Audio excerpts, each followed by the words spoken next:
brand new music from August Burns Red, Behemoth, as my pick of the day today. I love Fridays, especially Fridays like today, where there's a whole bunch of new music. There's a giveaway that just started with us here with Brent Gordon Law, Make the Switch, where we're giving away, once again, a Nintendo Switch 2 bundle. All you have to do is listen out for that Mario sounder. When you hear it, be caller 20 at 208-535-1015. You'll score an entry that way into the drawing. And also, you can just simply sign up in the apps right now, once per app, once on the K-Bear app, once on the Alt app, once on the Cannonball 101 app. That'll get you 3 entries into the drawing just by filling out the form. And then you can keep stacking those entries when you hear the Mario sounder. You could continue to be caller 20 for the next 2 weeks, stack up all of those entries, and potentially win that Nintendo Switch 2 bundle. You know, unfortunately, on Sunday, March 8th at 2 a.m., we spring forward an hour, which, again, I still don't know why exactly we do that crap. But we're here to make the time change a tad bit easier for one lucky listener. Also, thanks to Brent Gordon Law for helping us make the switch once more. Very excited also for this weekend. It's going to be a 3-day weekend for me. Monday, going to be my day to just come back with my girlfriend from Salt Lake City and enjoy a nice 4-day week after that. I always think a 4-day work week should be the new norm, all right? Schools are doing it. Businesses internationally are doing it. Why aren't we? Work Tuesday through Friday. Keep weekends to 3 days. That way there's more of a break. Oh, it would be so great. If you want to get a hold of me, you can over at 208-535-1015. I'm very excited for this Sunday. The reason why I have a 3-day weekend is because of Bad Omens, Beartooth, and President at the Delta Center. I'm hoping to go to the pop-up store prior to the show. I'll see how ridiculous those prices are. I'm not just placing the blame on Bad Omens. I'm overall placing the blame on this terrible economy and why merch needs to be so expensive for bands to stay afloat. I was just talking to the creator of the Facebook page, Deathcore Specialists. I was interviewing him via Zoom, chatting with him about content creation, about deathcore specifically, about what it takes for bands to earn money, to like that metalcore money even. There's that whole joke that metal bands don't make anything because, well, yeah, it's tough to be in a band. It's tough to make music, make money off of that.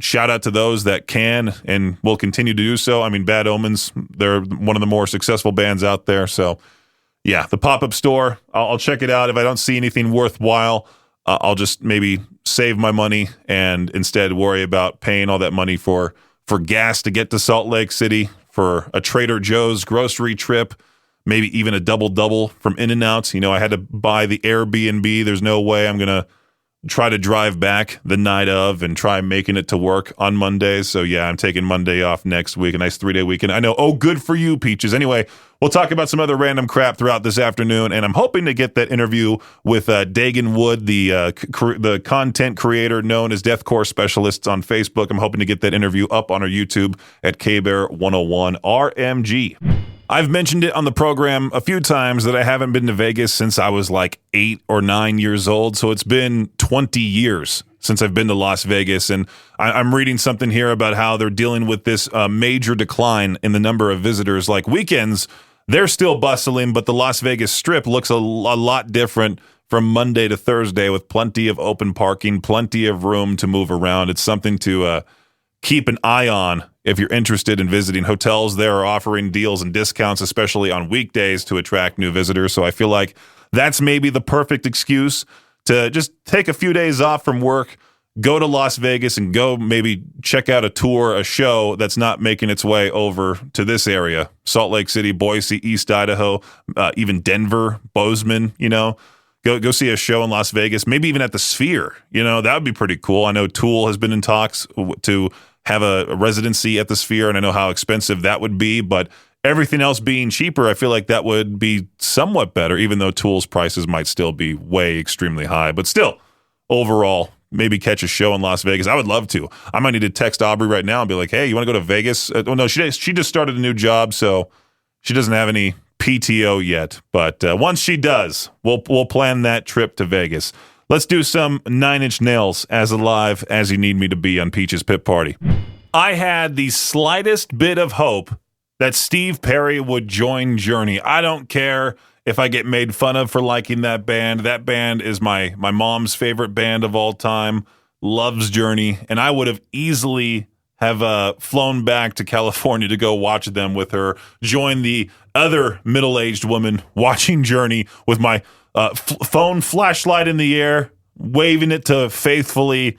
Unfortunately, Steve Perry, he is not returning to Journey. I had the slightest hope that he would for the forthcoming Final Frontier tour after Jonathan Cain said in an interview that Neil Schon, the guitarist, asked Steve Perry to join them, and he, quote, didn't say no.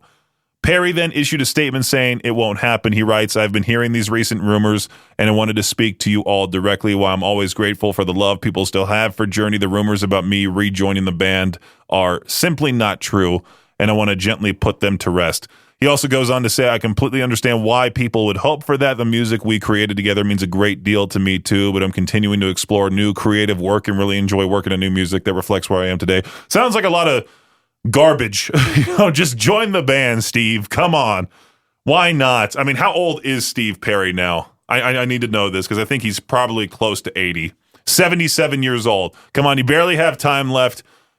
Just please grace us with one last Journey show. Maybe he's not doing it because he just can't do it anymore and doesn't want to disappoint the Journey fan base for that being the final hoorah where he tries doing Don't Stop Believin', and it sounds like me trying to do like bar karaoke.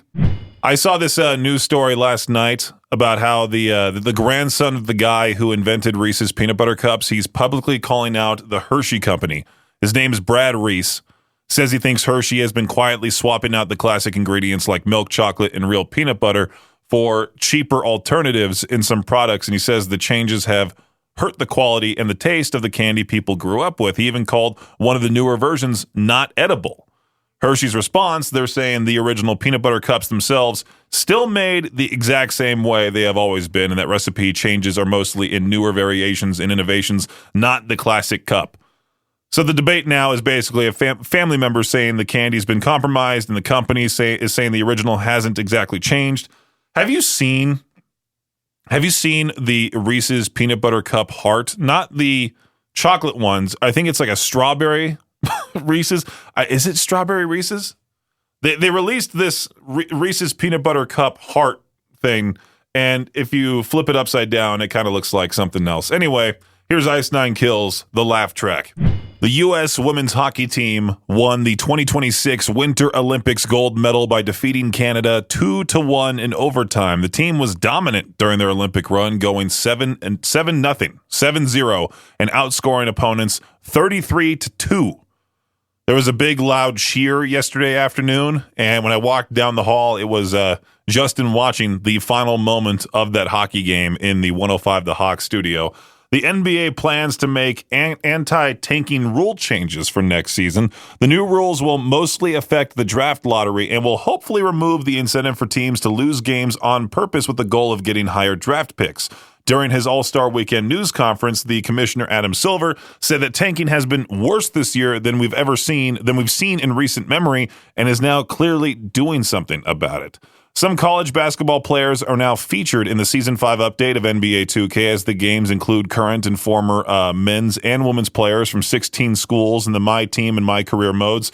Be on the lookout for players like Cameron Boozer from Duke's men's team and UCLA women's player Lauren Betts, along with alumni players like Kevin Durant from his time at Texas and Paige, is it Beckers during her time at UConn. One final thing here in the world of pro football: as the Chicago Bears try to get a new stadium built, politicians in Indiana continue to make moves and offers to convince the Bears to build that stadium in their state. The politicians are currently putting together a deal that would result in a domed stadium being built near the Wolf Lake area in Hammond, Indiana. We'll see if the politicians in Illinois step up with something better, or if the Bears will be playing their games across the border in a few years. That does it for your Shot Clock Sports Update right here on K-Bear 101. Peaches Pit Party right here on K-Bear 101. This could have been a qualifier for today's What the Headline. Police in Italy are looking for a guy accused of training his dog to illegally dump trash so he wouldn't get caught on surveillance cameras. Security footage shows this dog casually walking down the street, carrying a garbage bag in its mouth, dropping it off on the roadside, and then heading back to its owner, who stayed out of camera view. Authorities say the dog was clearly trained to do it, so the human wouldn't be filmed dumping the trash himself. Officials basically summed it up perfectly, saying creativity is not an excuse for being lazy and trashing the city. Again, why was this guy so adamant about putting his trash on the roadside? I don't know. Honestly, imagine explaining this when you get caught. So, sir, why is your dog committing environmental crimes? The wild part is the plan almost worked until cameras caught the world's most suspiciously helpful dog making repeat deliveries. So now somewhere in Sicily, there's a very confused dog that thought it had a job, and a guy realizing he probably should have just taken the trash out normally to stay out of trouble. That's all you need to do. Anyway, it's Electric Callboy now with Tan's Need. So there's this new study people are talking about that tries to explain why ice is slippery, something most of us take for granted every winter when we're trying not to face plant on a patch of sidewalk, right? You've probably heard the old line that ice is slippery because it has a thin layer of water on the surface, but this new research suggests it's not just a passive layer. It forms when pressure and movement interact at the surface. The ice actually reorganizes itself in a way that makes that slippery layer appear. Essentially, the scientists are saying that as a skate blade, tire, or shoe presses and moves across the ice, the surface molecules behave differently than they do deeper down, creating that sick layer that makes you fall on your butt. So yes, there's now a whole physics explanation for something we've all just accepted since grade school, and researchers are actually trying to pin down the molecular details of it. Your travel tip, still wear good shoes on ice, okay? Don't be like me and fall and completely eat crap in a Walmart parking lot. That's one of the many reasons why I hate winter. Freaks me out. I slip on an ice patch, especially with me being as big as I am. And some people know what I look like. Most people know what I look like. I'm the giant dude, you know. They're going to see me fall and laugh at me. And it's going to be like, I don't know, high school all over again. I should have included this in the Shot Clock Sports Update. This might be the most unnecessary delay in NFL history. Construction on the new Buffalo Bills stadium actually got paused because someone went inside and vandalized parts of the building, including luxury suites, with explicit graffiti. That's about as far as I'm going to go with saying it. But yeah, somebody really looked at a multi-billion-dollar stadium project and thought, you know what this place needs? Exactly that. Officials say the damage is around $150,000, and now about 300 workers are being interviewed because the graffiti showed up in secured areas, which means whoever did it likely had authorized access. There's even a $100,000 reward being offered to the figure who did it. So imagine being the person responsible for delaying an entire NFL stadium build because you decided to act like a middle schooler with a spray can. Somewhere there's a construction manager explaining to executives that yes, the project is behind schedule, and it was not because of engineering problems, just some immature worker, of course. I'll be honest here, stories like this always reinforce something I've never really understood about frats and sororities. From the outside, it just looks like a lot of partying, not a lot of sleep, decisions that sound fun in the moment, but they make absolutely no sense when you explain them later. And I know people will say it's about brotherhood, networking, lifelong friendships, and sure, that probably exists for some people. But every time one of these headlines pops up, it feels like the same pattern. Someone pushes things too far, trying to prove loyalty to a group that realistically stops mattering the second graduation happens. Because once you're out in the real world, nobody at a job interview is leaning forward going, wait, you were an Omega Alpha something? Say no more, you're hired, right? Like most employers can care whether you showed up, worked hard, didn't make decisions that ended up on police body cam footage. What I'm talking about is this article that's popped up. It's popped up on my Instagram reel feed. It's popped up everywhere about this police body cam footage of about like 56 dudes in a basement, blindfolded, standing silently, many of them shirtless, covered in food with alcohol. It's really weird how when the cop is asking the question in the beginning, nobody moves, nobody really does anything. They just stand still. The officers are basically standing there trying to figure out what they just walked into while nobody's talking. Nobody's moving. The whole thing looks incredibly uncomfortable for everybody. The frat ended up suspended until at least 2029 after the investigation, which tells you how seriously the school took it. It's quite weird how hazing needs to happen. I just never got the appeal of frats and sororities, but if joining something requires... I feel like if joining something requires blindfolds, humiliation, or explaining yourself to law enforcement, that might be a sign college priorities got a little sideways, you know? Let's play some Catch Your Breath Dark. I would say viral animal stories happen like maybe 2 to 3 times a year. We had the whole Harambe thing. We've had plenty of animals go viral in the news. And sure enough, the latest one to do so is this lonely monkey named Punch. That's a horrible name for a lonely monkey. This poor guy, he's been just by himself, and zookeepers gave him a plushie to sort of cope with not having any friends whatsoever. Kind of sounds like me in high school. But I saw this horrible story that I should not be laughing at, that Punch got punched or thrown by one of the adult monkeys earlier today, but there has since been an update that Punch has now been hugged and groomed by older members of the troop. Zoo staff previously gave him a plush toy for that comfort when he struggled to fit in with the other macaw monkeys. He's an adorable little guy. I mean, macaw monkeys, they can be pretty dangerous, couldn't they? A Punch, little guy. Feel bad for the dude. Punch needs a pal. There we go. Start that series, whatever zoo he is at. We've all heard of people complaining at restaurants trying to get something taken off the bill, but this might be the most committed attempt yet. This steakhouse in Australia is accusing a customer of literally putting armpit hair on their food in an attempt to get a free $600 meal. The restaurant says the customer ordered the expensive steak, then allegedly dropped hair from under their arm onto the plate, complained about it, hoping to get the meal comped. The owner shared CCTV and photos online, calling the whole thing a pathetic attempt at a refund. And yeah, if you're going to try to scam somebody, put your own hair on a dish, rank them on the most expensive steaks on the menu, that might be a questionable strategy. You should have gotten something that was like mid-tier on the menu at best, not the most expensive thing. And if you even see a camera, because it's pretty easy to spot cameras in a restaurant, right? That's what I would think. Overall stupidity, genius of the day material right there. Let's play some Chevelle Pale Horse on K-Bear 101. Today's What the Headline proves arguments about cleaning the house can apparently escalate way faster than anyone expects. We get ourselves another Florida story here. In Clearwater, police showed up to a domestic dispute and found pickles and pickle juice all over an apartment, along with the guy holding his head after getting hit with a jar of pickles.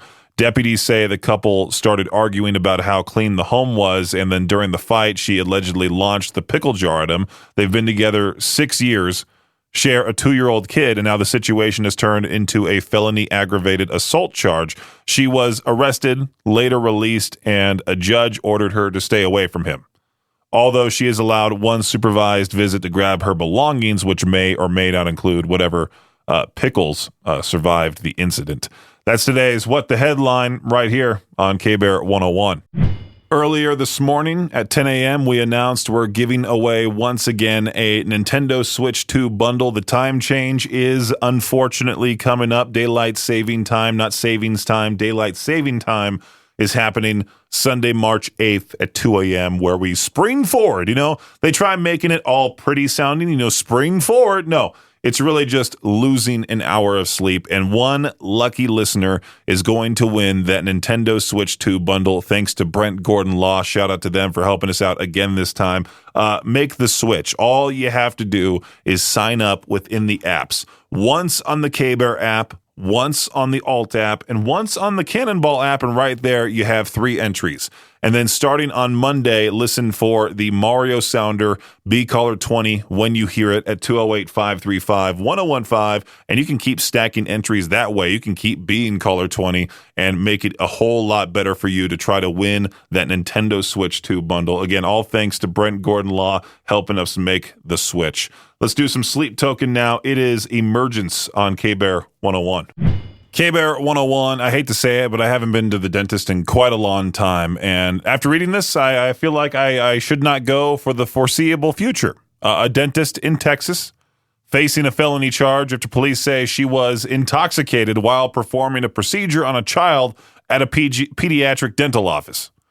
Staff members reportedly became concerned during the appointment, and a dental technician actually stepped in and stopped the procedure mid-treatment because something didn't seem right. Was she that obvious about it? I'm going to do this here now, okay? The child's father called 911. Officers arrived. Police say they observed signs of impairment and arrested the dentist after a sobriety test. She denies the allegations, and her attorney says pending blood test results will show no drugs or alcohol were involved. And I somehow think they're going to be incorrect, right? The part that stands out here is that someone on staff trusted their instincts enough to stop everything. That probably prevented a situation from becoming much, much worse. See, if I was doing To Peach Their Own today, I would ask this question, but I'm also slightly afraid I'd get a whole bunch of just really immature answers that I'd have to delete because, rules are rules in the K-Bear 101 Idaho Rock Metal Facebook group. I still love this question, though. What's your favorite I deserve this purchase under $25?